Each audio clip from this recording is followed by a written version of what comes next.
Follow-up. If we compare this business to playing golf, the first four steps are like taking the golf club back and hitting the ball. Now, if we stop the golf club after hitting the ball won't move toward the target and will fall right there on the ground. However, if we continue the swing forward, our ball will move toward the target. In this business, follow-up is like the second part of the swing, and in fact, 50% of the work is done at this stage. Without your follow-up, none of your friends will join this network. The important point is your main duty as the introducer at this stage. Your important task after answering people's questions is to create a complete picture of the future and make the benefits of this system tangible for your friends. After this system is introduced by you or your upline to your friends, contact your friend within a maximum of 24 hours or 1 day, and after reminding them about this business, ask them about the results of their research. Suppose you have heated a piece of iron and you have a maximum of 1 day to shape it. Otherwise, it will cool down and become unshapeable. As an example for starting the conversation, you can use phrases like, "Did you find anything new?" or "Did you do any research?" And if they had any questions or issues, answer them. If you do not have a suitable answer for their question, without trying to give a vague answer or defending the system, immediately contact your upline and get the appropriate answer and then provide it to your friend. Follow-up, in other words, is the second presentation. It is your art to get a person to join. At this stage, you must answer all the person's questions and convey your faith to them. The follow-up stage should be done in person. In any case, you should show your friend through your behavior how much you believe in this work and are confident. The best way to show this is to start the follow-up directly and with complete confidence, without making any excuses or wasting time. Otherwise, your behavior will tell your friend that you are not confident enough in your work, that you even need an excuse to talk about it. Be sure to assure your friend that you do not expect anything in return for the time and effort you put in for them, and that you will not be upset and will not suffer any loss if they decide to withdraw. When facing questions and disagreements from your friend, use the highly practical methods outlined below. Technique 1. Using the feel, felt, found method.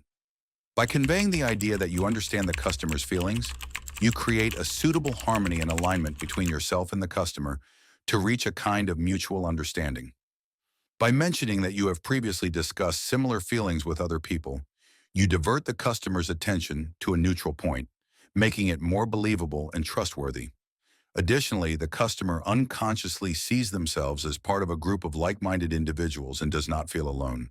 Once they have subconsciously joined that group, your job becomes easier because by explaining how the group changed their opinions, the customer, now a member of that group, must simultaneously change their opinion.